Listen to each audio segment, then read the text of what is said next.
in making this film, how, because we're going to talk in this discussion primarily about how films can be effective. I mean, what was this tension? What did this particularly mean to you? Because I think it's very important that we get a sense of, you know, do these films have a longer term effect also politically? When we started making this film, we started with Norma as the main role of the picture. Alejandra has done a short film prior to this. I edited it. And then when we started making this a feature film, we realized that we have to go, yes, with the victims, the mothers, the siblings, but also in all the political layers that are behind that. Talking about the scapegoats was very important for us. I want to say that I'm very proud to be the only man in this debate, but I want to have the male voice also saying that the violence against women has also male victims, as obviously the relatives, but in this case, the scapegoats, which are in the film, and there are many, many more that we haven't interviewed, obviously. And third was the two journalists, the Diana Washington, and Sergio González Rodriguez, who has done these spectacular investigations, and they lead us. Their work lead us to the thesis that we present at the end of the film, which is that this is not only a cover-up, but a link between the local and federal government and the real murderers, the actual murderers of this, and maybe they are the same in some cases. This is a pretty strong accusation to make, to say and also name and shame these big family names. So fortunately we haven't received any threat, but the mothers and the siblings, Marilu Andrade and Norma Andrade and many others, have received threats, and still receive threats every day. Well, not every day, but very, very frequently. So we came with the film. We came out with the film in a moment when Mexico is supposed to be transparent. Democracy has finally arrived in our country, so we can speak up about these issues and being protected by media, which is not true also. We live in a paradoxical situation because we can talk about this, but at the same time many journalists are being threatened and even killed. Sin embargo, quien tiene I la would like to parte add that in the end, the people that are the most vulnerable in these cases are the family members. That we think that with the death of the victims, something ends, but actually the real tragedy begins. At the moment, the government has launched a very aggressive campaign against people such as those family members who are raising their voices. This is a very much a media campaign, mediatized campaign, as in the case, for example, against Marilu, the sister of Lili Alejandra. And the campaign features, for example, the pictures, the photographs of Marilu, and tarnishes her reputation by saying, you know, this is the real enemy who are really bringing our name down. Mrs. van Nierop, you're here, I think, through a double motivation. I mean, you run an association called Stichting Hester in Dutch, association called Hester, and Hester is named after your daughter. I want to first ask you what your involvement with this particular film and situation is, because you have been in Juarez, you've also been involved with women that in part we see in the film. Could you tell a little bit about how your Stichting Hester got involved with this particular issue? Well, you're right. My daughter Hester was murdered in '98 in Juarez, and she just was crossing the border from Mexico to United States.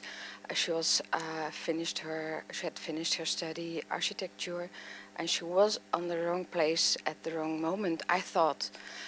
Well, after a few months, I heard she wasn't the only one who was murdered in Juarez, and she was one of many victims. And then, well, we came a little bit more in balance, and after a few years, I had an interview with not with Diane Washington, but the other man, Sergio. Yes, and he said to me, "Okay, you have to go to your organization of human rights," and then I went to Amnesty International to tell them that Hester was one of the group of Juarez murdered women, and it was at the same time that the Amnesty International was writing this in the annual report in 2003. And then up till then, I didn't want to make the Dutch people part of my sadness, because I thought, okay, it's our sadness and I don't want to share it with all the people. But then in 2003 I thought, okay, just now Hester is a concrete example of the murderers in Juarez, and she is one of the few people who was murdered in Europe, so I can talk about her.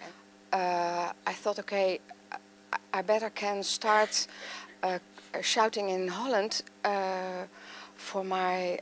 I think that's better than the other women who are crying in Juarez. A few months ago, I was again in Juarez, and they just now start the investigation about Hester's case for the third time.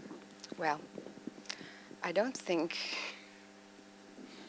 We'll talk some more about how involvement actually occurs in people, but I first want to turn to our other two directors, Ilse and Femke van Velzen, who also have been working for quite some time on their film dealing with violence against women in the Congo. We started 2.5 years ago, so we worked on the film for 2.5 years. And it's just once in a while you see something in the paper, and there was a reportage at Network in 2005. And then for a very long time you don't hear anything. And we just really wanted to tell this story, to let the world know what is happening in Congo. Like Femke said, we have been working on this topic like full-time for 2.5 years. So we did very good research beforehand, getting in touch with all the organizations, human rights organizations that work with women in Congo and know the issue. And then after, in 2006, we went there for research for a month, the two of us, to actually get in touch with the women there and talk with them, to get stories and to find people that want to tell their story. So we came across Chantal Kakosi, sitting next to me, and immediately we had a strong connection, and we're feeling, because she's an incredible, strong person and she's fighting so hard for these women, and she really wanted to help us make this documentary and let the world know what's happening there. How difficult is it at this time to do what you did, or what we see you do in the film, like going into these prisons as a female? Things are changing, but quite slowly. But for instance, there's the case of the young boy that was in jail already, and it wasn't trial when they did the film. After the film, they went on trial afterwards. As in the theater that they showed in the film, also this film can help to further develop and portray what happens in Congo, and it can help change it. It's always difficult to get your documentary on Dutch television. It's always difficult if a film is final.